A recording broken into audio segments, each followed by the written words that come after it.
Hey guys, Kingpin here. Welcome to the next episode of Franchise Mode. Today is going to be a bit of a different episode, as it's entirely done in post and is going to be sped up.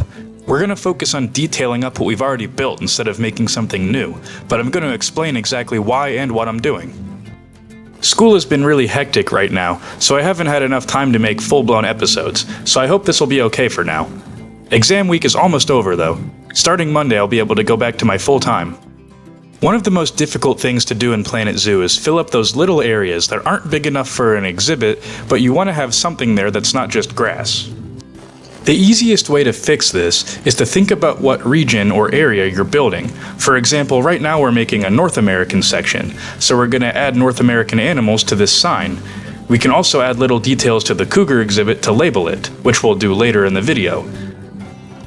But try and add details that are native to the region you're working in. For example, since this is North America, we can add some pronghorns in the grassland with some plants you'd find native to the region. We can add some wolves up here on these rocks and make it look like they're hunting the pronghorns. It may be a little bit cartoony, but you can also add in labels to your exhibits. We have a cartoon cut out of a cougar here, and we have access to all sorts of letters so we can spell it out so the guests know exactly what they're looking at in case they miss the education board. Or if the cougars are hidden in the back in their cave somewhere where they might not be able to see them otherwise.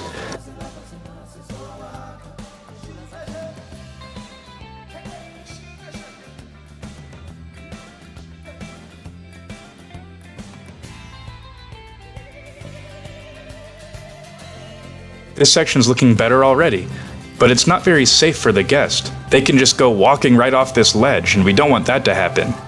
If this is the case and you have a big sloped area, add in a fence, either a pre-built one or a blueprint that you made yourself. All you have to do here is make sure the guest won't be able to fall off the path. Even though in the game they can't, it just makes it a little bit more realistic.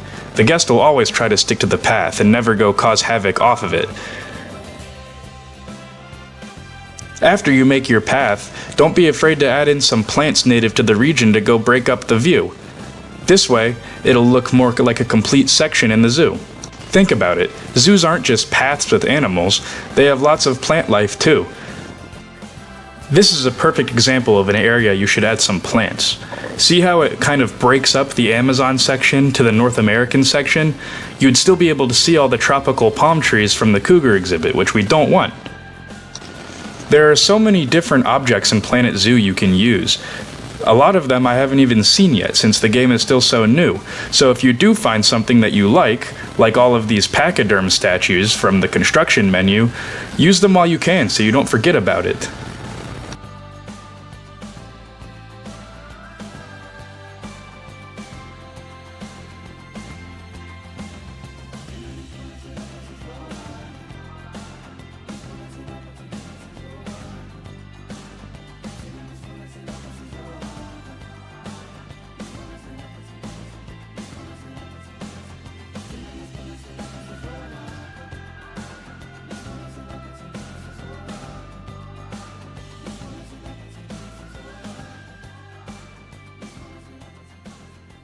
Back to the plants though.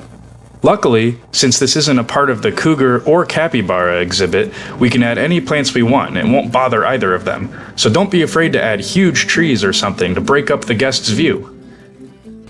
Remember what we talked about in the last episode. Forests aren't just made up of one type of tree and one type of bush.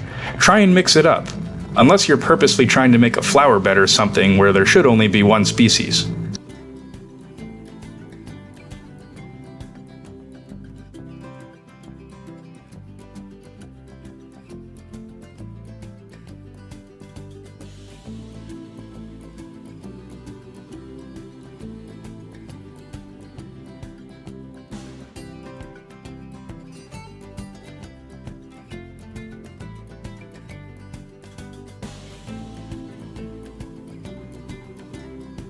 This area is going to be a little bit more tricky. To the right of the water treatment, I can see enough room for a potential exhibit. Maybe we can move the tapers there since they commonly get stressed. But to the left of it, which is where we're working now, there's not enough room for a new exhibit. I don't even think you could include a small little reptile house there. Plus it's right in front of our workstations, which would make our guests mad. Instead, we're going to make a little scene with some statues. We're going to block it off and try to make it like a snippet of the Amazon rainforest without any real animals. Another type of block we're going to specialize in is the special effects blocks. They can have water coming out, they can have snow, mud, a lot of different particle effects.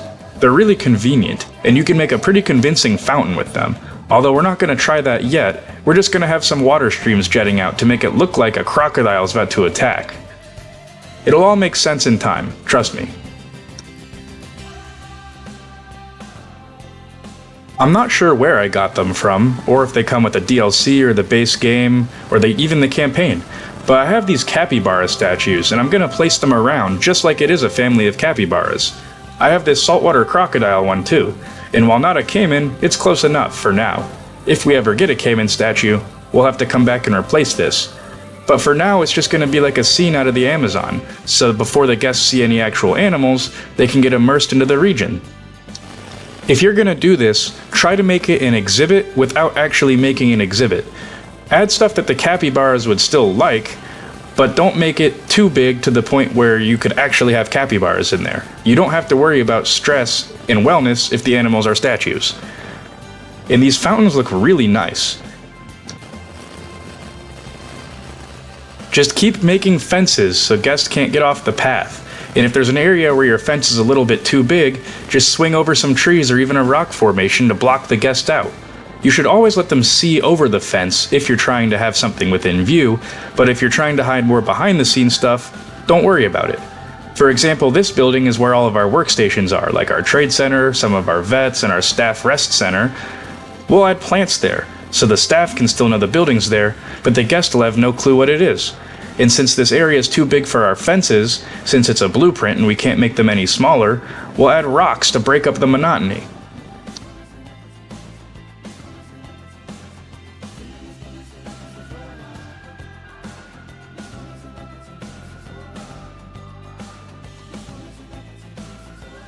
I'm liking how this is turning out. The fountains make it look a little bit more immersive. It's a good first impression for the Amazon area. We're going to have to make something similar for North America, coming from the other side. I think that's going to do it for today's video though, at least the commentary portion. I'll let the gameplay play out. I hope you guys enjoyed, and you learned something. Kingpin out for now. Don't forget to like and subscribe. Starting next Monday, we'll be back to more normal content on a more normal schedule. Daily uploads are coming back.